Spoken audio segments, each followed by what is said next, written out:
ওকে, তাহলে দীর্ঘ 1 মাস অপেক্ষার পর উমর ভাইয়ের ভিডিও পেয়ে গেলাম। আর শুনলাম উমর ভাই নাকি এই ভিডিওতে বিল্লাল রে একদম ঠাপাইছে। ভাই চলো আমরা একটু রিয়াকশন দিয়ে আসি। আর গাইস আমরা শুধু ওই জায়গাগুলো দেখবো যে জায়গাগুলোতে বিল্লাল রে শুধু ঠাপাইছে। গাইস নতুন চ্যানেল দেখে কেউ যদি সাবস্ক্রাইব না করে এড়িয়ে যাও, ভাই ঘুম থেকে উঠে দেখবা তোমার নিচেরটা নাই। এই তো ভাই বাংলাদেশ ক্রিকেট টিমের অবস্থা, খেলতে পারে না দেখে তান্ত্রিক লালুর কাছে আইছে। বাবা আমরা তো খেলতে পারি না, একটা সমাধান দেন। ওকে, তান্ত্রিক লালু মানে উমর ভাই কিন্তু ফু দিয়ে দিচ্ছে। জিনসিন গাছের গুড়া, খেলা শুরু হওয়ার 40 মিনিট আগে খাবি, সব সমস্যার সমাধান। ভাই তান্ত্রিক লালু মানে উমর ভাই এটা কি বললো? বাংলাদেশের ক্রিকেট টিম খেলতে পারে না দেখে ভাই তান্ত্রিক লালুর কাছে আছে। আর তান্ত্রিক লালু ভাই যে জিনিস দিছে এটা আমার খুব দরকার। বাবা এই শিকড় কি আর দু একটা আছে না? ভাই রে ভাই ক্রিকেট টিম রে একদম ধুয়ে দিছে। ক্রিকেট তো খেলতেই পারে না, উল্টা নাকি ঘরেও খেলতে পারে না।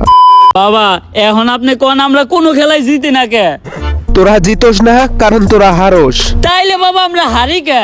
তোরা আরস কারণ বিপরীত টিম জিতা যায়। আচ্ছা যাই হোক, তান্ত্রিক লালু রে ভাই কিন্তু ভন্ড বলা যাবে না। খেলায় বন্ধ। এই আমার এখন ভন্ড পয়লা দিব এমন মন্ত্র নগদ তোর পাখি হয়ে দেব 2 খণ্ড। ভাই রে ভাই ডায়লগটা কিন্তু একদম করা হয়েছে। করেন না, খেলতে পারার কোনো একটা সমাধান দেন। এই তো ভাই মেন জায়গায় কিন্তু একদম আইসা পড়ছি। এই জায়গাতেই কিন্তু ভাই বিল্লাল রে একদম ধুইয়া দিছে। এজন্যই আমি তোগুলোকে একটা বই লিখতাছি, খেলতে পারার গর্জন। আচ্ছা ভাই তাহলে এই ব্যাপার, এটা হচ্ছে খেলতে পারার গর্জন, আর হচ্ছে বিল্লালের কিন্তু ছিল হৃদয় ভাঙার গর্জন। এই জন্যই ভাই আমি উমর ভাইয়ের ফ্যান, কারণ ভাই উমর ভাই একটা ভিডিওতেই কিন্তু একদম ফানি ভিডিও বানায়, তারপর কিন্তু রোস্ট করে। ভাই ভিডিওগুলো একদম উড়াধুরা হয়। রেড্ডিঘর হালায় একটা করে বই বিক্রি করতো 1000 টাকা। এই বই পড়লেই শিখবে ক্রিকেট খেলা, খেলতে পারবে বেশ। ওহ ভাই রোস্টটা একদম কঠিন হয়েছে ভাই। মানে বাংলাদেশ ক্রিকেট টিম ভাই খেলতে পারে না, সেই জন্য এই বই পড়লে আমরা খেলা শিখতে পারবো। তোমরা ভালো খেললেই জিতে যাবে বাংলাদেশ। বাংলাদেশ ক্রিকেট টিম জিতে তাহলে 20 কোটি মানুষের মনে লাগবে রং। আচ্ছা লেউটার ভাইয়ের এই বইটা পড়লে বাংলাদেশ ক্রিকেট টিম তাহলে ভালো খেলতে পারবে।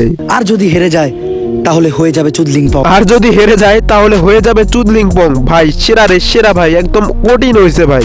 খেলতে পারার গর্জন, পৃষ্ঠা নাম্বার চুদলিং পং। গাইস আমার সমস্যার কারণে ভিডিওটি বেশি একটা বড় করতে পারলাম না। গাইস ভিডিওটি এই পর্যন্ত কেমন লাগছে কিন্তু অবশ্যই কমেন্ট করে জানিয়ে দেবা। এন্ড গাইস সাবস্ক্রাইব করতে কিন্তু ভুলবা না।